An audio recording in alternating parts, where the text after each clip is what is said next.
11장 1절에서 13절입니다. 누가복음 11장 1절에서 13절입니다.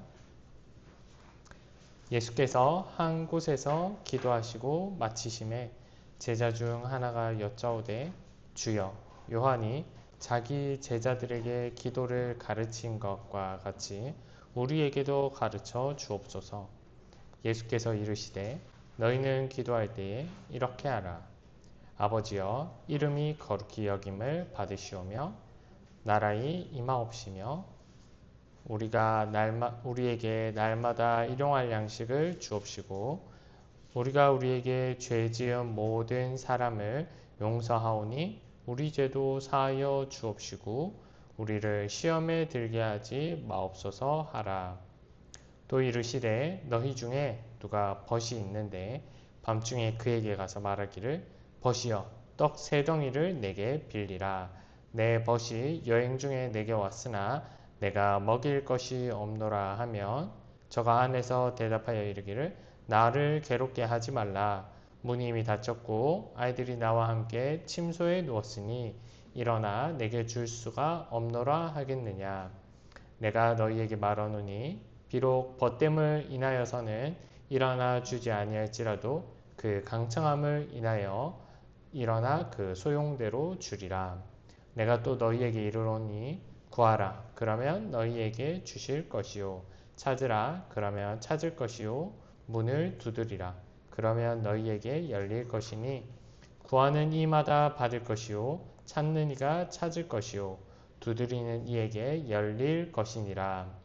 너희 중에 아비 된 자 누가 아들이 생선을 달라 하면 생선 대신에 뱀을 주며 알을 달라 하면 정갈을 주겠느냐. 너희가 악할지라도 좋은 것을 자식에게 줄 알거든. 하물며 너희 천부께서 구하는 자에게 성령을 주시지 않겠느냐 하시니라. 아멘. 이것은 하나님의 말씀입니다. 네, 오늘도 예수님의 비유를 살펴보고자 합니다. 예수님의 비유 말씀들 기억하십니까? 네, 씨 뿌리는 자의 비유, 또 겨자씨와 또 누룩 비유, 세상 사람들이 아주 잘 알고 있는 선한 사마리아인 비유나 잃은 아들을 되찾은 아버지의 비유 같은 것들이었습니다. 예수님께서 왜 비유로 말씀하십니까? 예수님의 비유는 무엇을 드러냅니까? 마태복음 13장 11절에 이렇게 말씀합니다. 대답하여 가라사대 천국의 비밀을 아는 것이 너희에게는 허락되었으나 저희에게는 아니 되었나니. 예수님은 무엇보다 하나님 나라 백성이 아니고서는 하나님 나라 백성에게 하나님 나라의 진리를 잘 드러내기 위해 비유를 말씀하셨습니다. 하나님 나라 백성이 아니고서는 하나님 나라의 비밀, 진리를 결코 깨닫지 못합니다.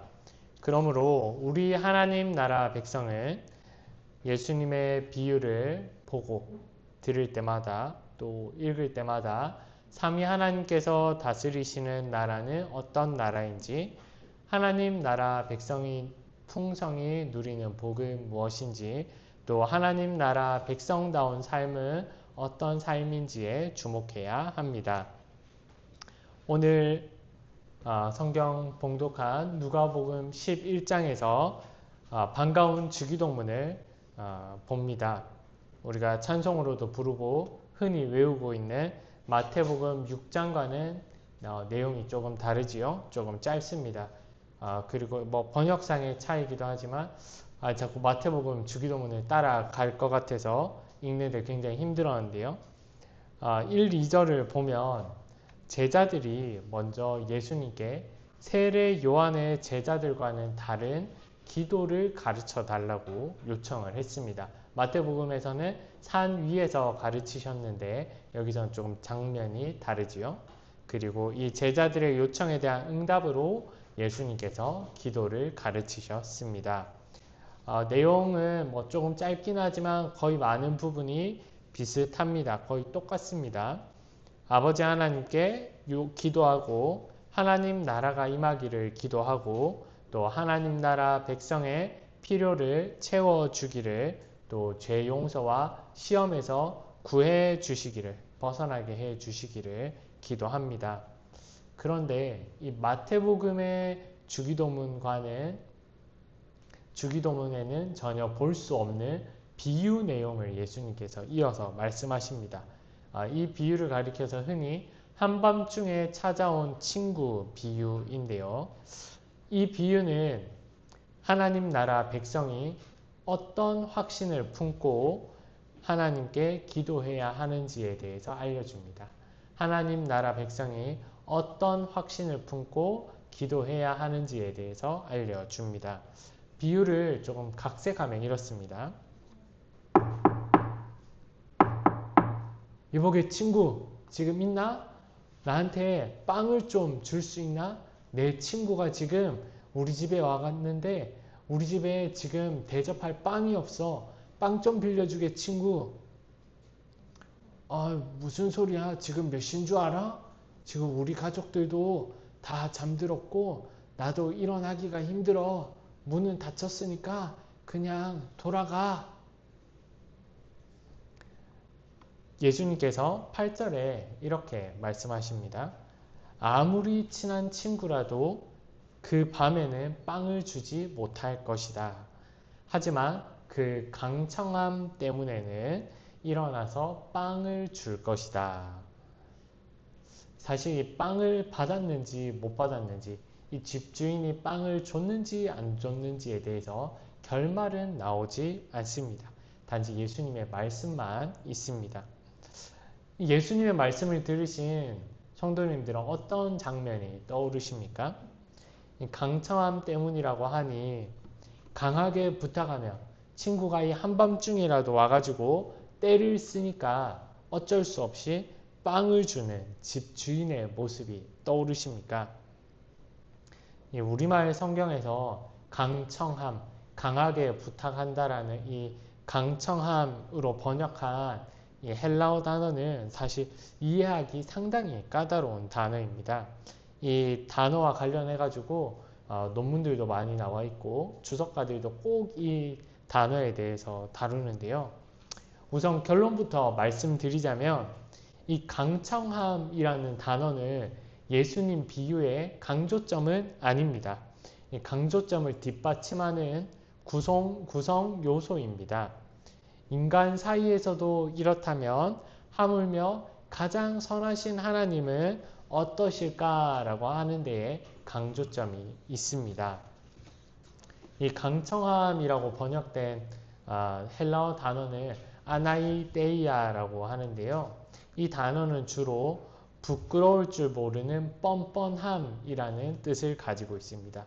부끄러울 줄 모르는 뻔뻔함, 부정적인 단어죠.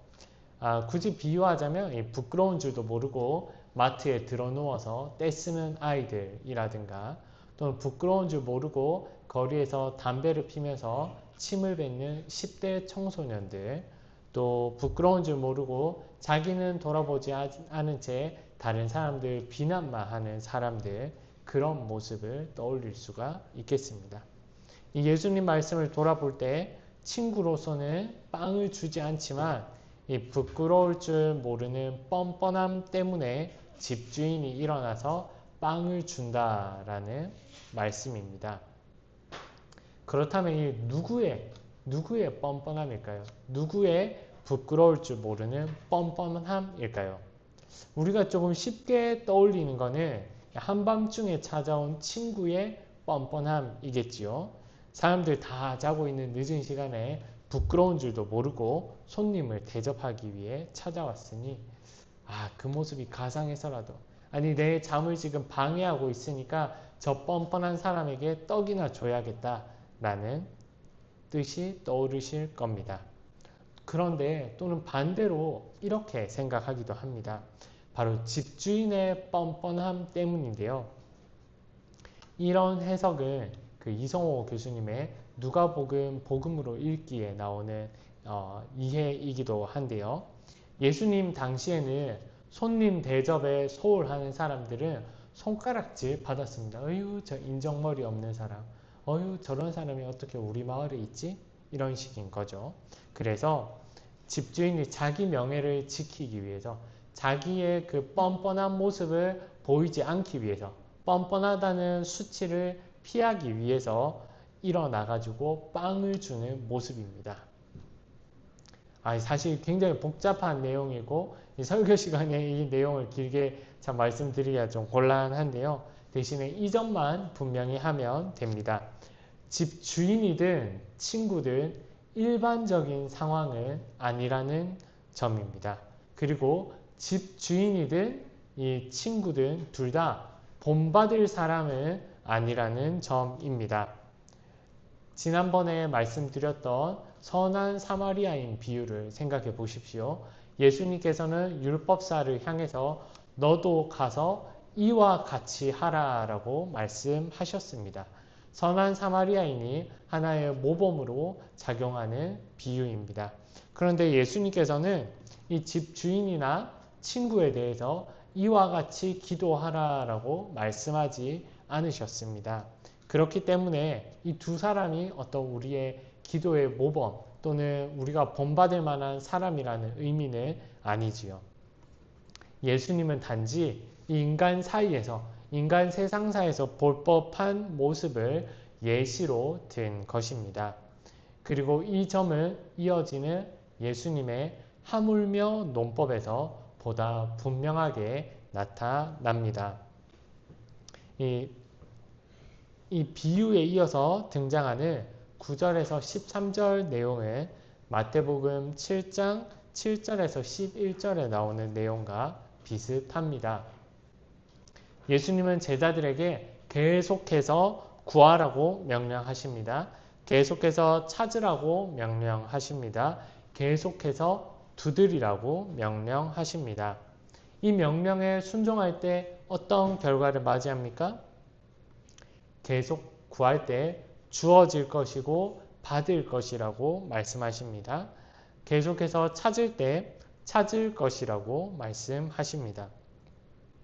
계속해서 두드릴 때 열려질 것이라고 말씀합니다. 9절과 10절에서 비슷한 내용이 반복해서 이어지는데 이것은 누가 보아도 기도 응답에 대한 분명한 약속입니다. 기도 응답에 대한 분명한 약속입니다. 예수님은 여기에서 한 가지 비유를 덧붙이시는데요. 앞서처럼 어떤 이야기 구성이 있는 비유는 아니고 어떤 모습에 빗댄 비유입니다. 아들이 생선을 달라고 할 때, 물론 여기서 생선은 생선, 살아있는 생선 이런 생선은 아니고 아마 말린 생선포, 쥐포 같은 그런 것들일 텐데요. 부모로서 이 생선 대신에 뱀을 줄 사람이 누가 있느냐. 또 아들이 계란, 달걀을 달라고 하는데 아주 무서운 전갈을 줄 사람이 있느냐라고 하는 물음입니다.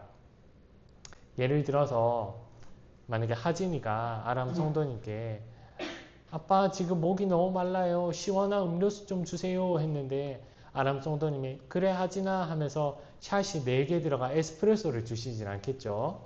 네, 지연이가 그렇게 요구해도 목사님이 그렇게 주시진 않으시겠죠. 저도 선우한테 그렇게 주지는 않을 겁니다. 부모로서 마땅히 아주 시원한 음료수, 하다못해 시원한 물이라도 찾아서 주려고 할 것입니다. 그러면서 여기에서 예수님께서 덧붙이시는 말이 흥미로운데요. 너희가 악할지라도 부모로서 자녀에게 줄 것이다 라고 말씀합니다. 부모로서 온전히 자녀를 돌보지 못할 때가 있습니다. 부모로서 부족하고 악합니다. 그럼에도 자녀에게 좋은 것을 주려고 하는 게 부모의 마음입니다. 그런데 예수님께서 13절 하반절에 무엇이라고 말씀하십니까? 우리 성도님들 같이 한번 읽어보실까요? 13절 하반절입니다. 자, 시작. 하물며 너희 천부께서 구하는 자에게 성령을 주시지 않겠느냐. 악한 인간 사이에서도 부모가 좋은 것을 자녀에게 주는데 하물며 가장 선하신 하늘 아버지께서 자녀에게 얼마나 좋은 것을 기꺼이 주시겠습니까? 마태복음 7장 11절에서는 단순히 좋은 것이라고 나오는데 누가복음에서는 성령으로 보다 분명하게 나옵니다. 하늘 아버지께서 주시는 가장 좋은 선물이 바로 성령님이며 지상의 자녀들이 받기에 가장 좋은 선물이 바로 성령님이라는 말씀입니다. 지난주 설교 말씀을 통해서 우리는 성령님에 대해서 귀한 말씀을 들었습니다. 성령님은 하나님이시며 하나님 나라 백성에게 은혜를 끼치시는 분입니다. 그런데 예수님의 말씀을 우리가 기도할 때 하나님 아버지께서 그 성령님을 우리에게 확실하게 주신다는 약속입니다. 이 하물며 논리를 바탕으로 다시 한번 본문을 거슬러 올라가 보겠습니다. 이 친구로서 기꺼운 마음이 아닌 내 수치를 피하기 위해서 겨우 집주인이 피곤해 빵이나 주자 하고 하는 모습으로 빵을 준다면 하늘 아버지께서는 빵을 요구하는 자녀에게 얼마나 기꺼이 빵을 주시겠습니까? 뻔뻔하게 부끄러운 줄도 모르고 한밤중이라도 찾아와서 문을 두드리는 사람이 겨우 빵을 얻는다면 사랑하는 자녀가 하늘 아버지에게 사랑으로 구할 때 하늘 아버지께서는 얼마나 기쁜 마음으로 그리고 기꺼이 좋은 것을 주시겠습니까? 이처럼 예수님의 비유는 하나님 나라 백성에게 기도의 대상이신 하나님이 어떤 분이신지를 잘 보여줍니다. 또한 그분이 어떤 분이신지를 알려주심으로 기도의 확신을, 기도응답의 확신을 품게 하십니다.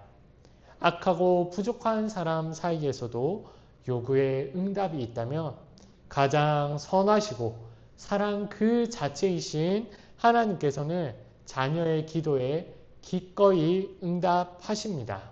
이 확신을 품고 기도하시기 바랍니다. 그런데 여기서 더 나아가서 기도의 내용과 목적을 다시금 우리 마음에 새기고자 합니다. 설교 처음 부분에서 말씀드렸던 것처럼 예수님은 제자들에게 기도를 가르치셨는데 흔히 말하는 주기도문입니다. 주기도문의 이 풍성한 내용을 깊이 있는 말씀을 한마디로 짧은 내용으로 말씀드리기는 어렵지만 간략히 요약하자면 하나님 나라를 구하는 기도입니다. 하나님 나라를 구하는 기도입니다. 주기도문 자체에 하나님 나라가 임하기를 기도하고 있지요. 또한 하나님 나라 백성의 일상생활과 또 관련된 기도를 담고 있습니다. 그러니 하나님 나라 백성은 응답하실 하나님께서 응답하실 것을 기대하면서 무엇을 기도해야 하는가? 바로 하나님 나라를 위해서 기도해야 합니다. 물론 성도님들 가운데 어떤 명품 백이나 명품 옷, 또 고급 승용차를 두고 기도하신다거나 또는 준비도 하지 않은 채 좋은 성적이나 좋은 성과를 거두기를 원하는 그런 기도를 하시지는 않으실 겁니다. 대신에 이 설교 선포하는 대로 이 하나님 나라는 구하는 기도라는 게 너무 거창하고 좀 막연하게 들릴 것입니다. 그런데 만일 그렇다면은 보다 구체적으로 성령님을 구하는 기도를 하시길 바랍니다. 성령님을 구하는 기도가 하나님 나라를 구하는 기도와 동일하기 때문입니다. 오늘 본문에서 또 14절부터 보시면은 예수님께서 이 귀신들의 나라를 무너뜨리는 장면이 나오는데 예수님께서 이 성령님의 권능으로 귀신들의 나라를 무너뜨리시고 하나님 나라를 세우시는 장면입니다. 그리고 또 이 누가복음과 이어지는 사도행전에서는 지난주 목사님께서도 말씀하셨고 또 성경 본문에서도 확인하시다시피 성령님께서 교회와 하나님 나라를 세우시는 장면으로 가득합니다. 이처럼 성령님을 구하는 기도가 바로 하나님 나라를 구하는 기도입니다. 그러면 또 여기에서 이제 꼬리를 물고 이런 생각이 들 수가 있겠죠. 그러면 성령님을 구하는 기도가 뭐지? 이런 생각이 아마 드실 겁니다.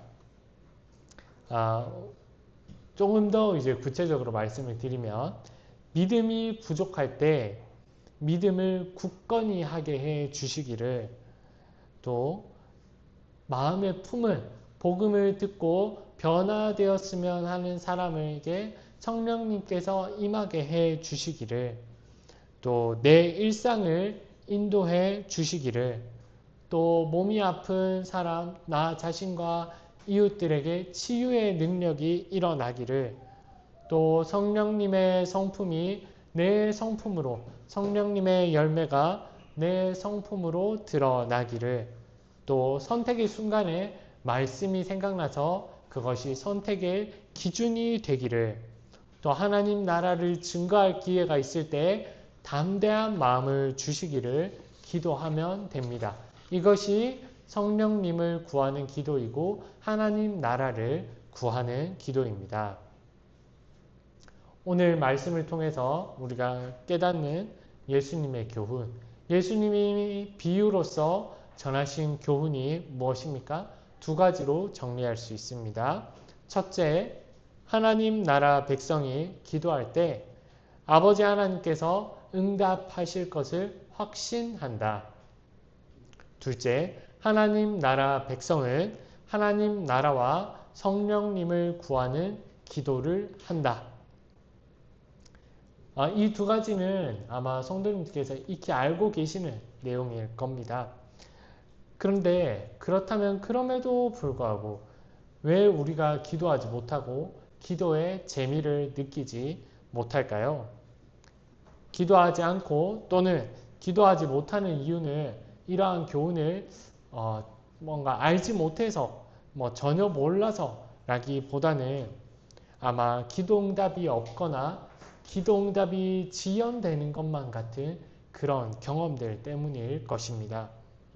기도하면 그 다음날 바로 이루어지고 또 바로 기도응답 뒤에 몇 분 뒤에 한 몇 시간 뒤에 바로 응답이 되면 기도하지 않을 이유가 없다며 계속해서 기도할 것입니다. 주위 사람들이 도시락 들고 싸고 옆에서 달라붙어서 말려도 계속해서 쉬지 않고 기도할 것입니다. 하지만 현실에서는 우리는 때로는 좀처럼 기도 응답이 잘 이루어지지 않는 무언가 지연되는 듯한 경험을 합니다. 사실 말씀을 전한 저도 좀 마찬가지입니다. 특별히 최근 들어서 사무실에서 일을 하면서 좀 일이 잘 풀리지 않고 그래서 또 기도를 하고 했는데 무언가 이 뾰족한 수가 또 좀 나오지 않습니다. 또 일과 생활을 위해서 그래서 건강 회복을 두고 기도를 했는데 무언가 좀처럼 개선되지가 않습니다. 또 이 3월달부터 일어난 전쟁을 두고 제가 계속해서 이 세계 평화를 두고 기도를 했는데 무언가 매듭지어지지가 않는 것 같습니다. 이런 경험들을 하다 보니 기도하기가 벅차고 또 무엇보다 이 설교를 준비하는 동안 제 자신이 참 부끄럽고 참 무력감을 느꼈던 것 같습니다. 이런 경험이 아마 저만 있는 것은 아니고 성도님들께서도 아마 경험하고 계시거나 경험해 보셨을 것입니다. 그렇다면 이럴 때 어떻게 해야 하겠습니까? 어떻게 하면 우리가 다시 확신을 품고 기도를 할 수가 있겠습니까? 솔직히 말해서 딱히 비법이 없습니다. 힘들더라도 계속 하나님 나라를 위해 성령님을 구하는 기도를 해야 합니다. 왜냐하면 우리 주님이신 예수님께서는 이러한 약속 외에 다른 기도 방법을 말씀해 주지 않으셨기 때문입니다. 참 놀랍게도 예수님께서도 이런 기도 응답의 지연을 경험하셨습니다. 체포되시기 전에 제자들의 하나됨과 그들의 믿음을 기도하셨는데 예수님이 체포되자마자 제자들은 뿔뿔이 흩어지고 예수님을 부인하는 자도 있었습니다. 또 무엇보다 참 피하고 싶으셨던 또 두려우셨던 십자가 죽음과 장사 지냄의 고통까지 깊이 경험하셨습니다. 그러나 성도님들께서 아시다시피 예수님은 마침내 부활하시고 승천하셔서 온 우주의 왕이 되셨습니다. 그리고 하늘 보좌에서 우리 교회를 향해 성령님을 보내주셨습니다. 기도 응답의 지연이 사실은 기도 응답의 과정이었음이 드러난 것입니다. 지연되는 것 같고 응답이 없는 것 같은 우리의 기도도 이러한 과정 중에 있음을 믿습니다. 그러니 어쩔 수 없이 주시는 하나님이 아니라 기꺼이 그리고 즐겁게 주실 하나님의 응답을 확신하며 우리가 끝까지 기도합시다. 설교를 마무리하겠습니다. 오늘은 특별히 삼위일체 주일입니다. 부활절 이후 40일이 되는 목요일에 승천 기념일을 지키고 또 이어지는 주일을 승천일로 지킵니다. 승천 기념주일로 지킵니다. 또 승천일로부터 10일 뒤 승천 기념주일로부터 일주일 뒤가 되겠죠. 그때 성령 강림 주일을 지킵니다. 이렇게 성자 하나님, 성령 하나님을 기념한 후에 한 주 뒤인 바로 오늘 성부, 성자, 성령 하나님을 기념하는 삼위일체 주일을 지킵니다. 하나님 나라 백성을 예배와 기도 가운데에서 그 어떤 때보다 분명하게 삼위 하나님을 풍성히 경험합니다. 성자 예수님의 가르침을 통해 아버지 하나님이 기도에 응답하시며 또 하나님 나라를 세우시는 성령님을 받는 기도를 우리가 오늘 들었지 않습니까? 우리는 이러한 가르침을 따라 아버지 하나님께 성령님을 주시는 기도를 하나님 나라를 위한 기도를 예수님의 이름으로 우리가 기도해야 합니다. 다시금 말씀드립니다. 악하고 부족한 사람 사이에서도 이 요구에 응답이 있다면 하물며 가장 선하시고 사랑 그 자체이신 하늘 아버지께서는 사랑하는 우리 자녀, 우리의 기도를 얼마나 기꺼이 즐겁게 응답하시겠습니까? 사랑하는 자녀로서 오직 성부, 성자, 성령 하나님께 하나님 나라를 구하는 기도를 하는 남천안 장로교회 성도님 여러분 되시길 성부, 성자, 성령 하나님의 이름으로 바랍니다. 아멘. 네, 기도하겠습니다. 하늘에 계신 우리 아버지 하나님, 하나님께서는 가장 영광스러우신 분이며 우리의 기도에 기꺼이 응답하시는 분입니다. 우리가 때로는 기도 응답을 얻지 못한다 느끼고 그러한 경험을 할 때가 있습니다. 그러나 우리가 예수님의 가르침을 따라 확신을 품고 하나님께서 아버지께서 가장 즐겁고 기꺼이 응답해 주실 줄을 우리가 더욱 확신하고자 합니다. 성령님께서 우리의 확신을 더욱 굳건하게 해 주십시오. 우리가 이로 말미암아 더욱더 확신을 품고 하나님 나라를 위해 기도하기를 원합니다. 성령님께서 역사해 주십시오. 우리 주 예수 그리스도의 이름으로 기도합니다. 아멘.